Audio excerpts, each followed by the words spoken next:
Every night, I'd wake up screaming from nightmares. The only way I could get any sleep was by taking sedatives. I was hiding out in an asteroid belt at the edge of the universe, on the run from enemies who wanted me dead. One day, a spaceship appeared out of nowhere. It was an intergalactic merchant making his usual rounds, but this time, he was after something specific, a rare mineral in my base. This thing was one of a kind in the entire universe, and he was willing to trade 4 million gigawatts of energy for it. I couldn't care less about his offer. What I need is a weapon.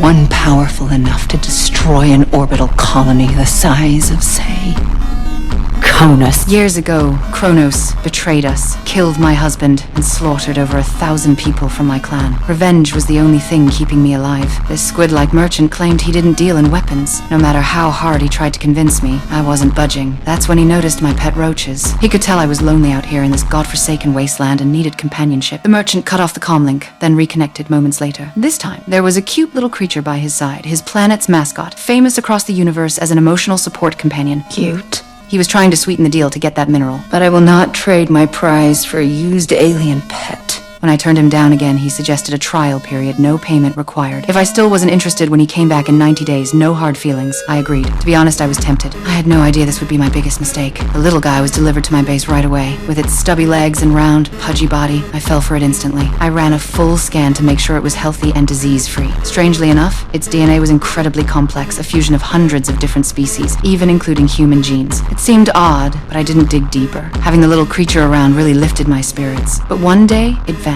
At the same time, I found dismembered limbs scattered around the base, all from my pet roaches. I followed the trail of carnage to a corner where I found a cocoon. Just as I reached out to touch it, the thing moved on its own. A small hand emerged. The creature had evolved inside the cocoon and grown significantly. Looking at the growing creature felt like looking at my own child. We spent some happy times together at the base, and slowly, my inner wounds began to heal. Suddenly, alarms blared.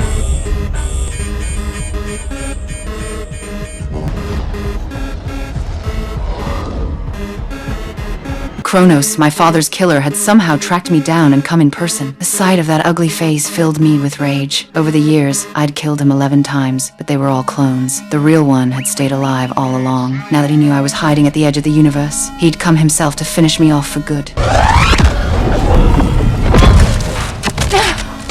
Ha! Miss me, asshole!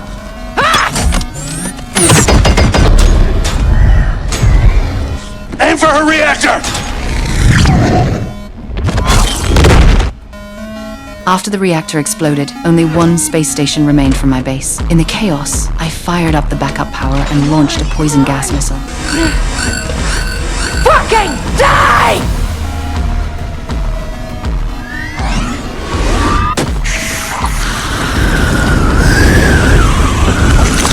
You'll have to do better than that. Kronos was still taunting me when, seconds later, toxic gas flooded his control room. His fighter spiraled out of control and crashed into my station. The airlock soon opened, and Kronos walked in. He'd activated his protective mask and survived the poison.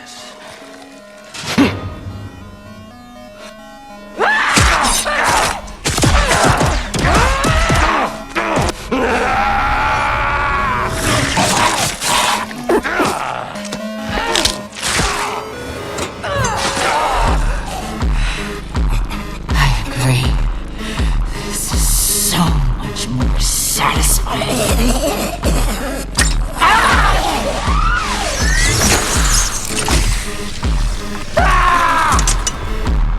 The station ruptured, and the violent decompression tried to suck me into space. I fought my way to the last cryopod with the creature, but there was no food or water inside, and we only had a week's worth of oxygen. The merchant wasn't due back for another 15 days. We wouldn't make it. The creature seemed to sense the danger and grew sad, but in the next moment, its expression suddenly changed.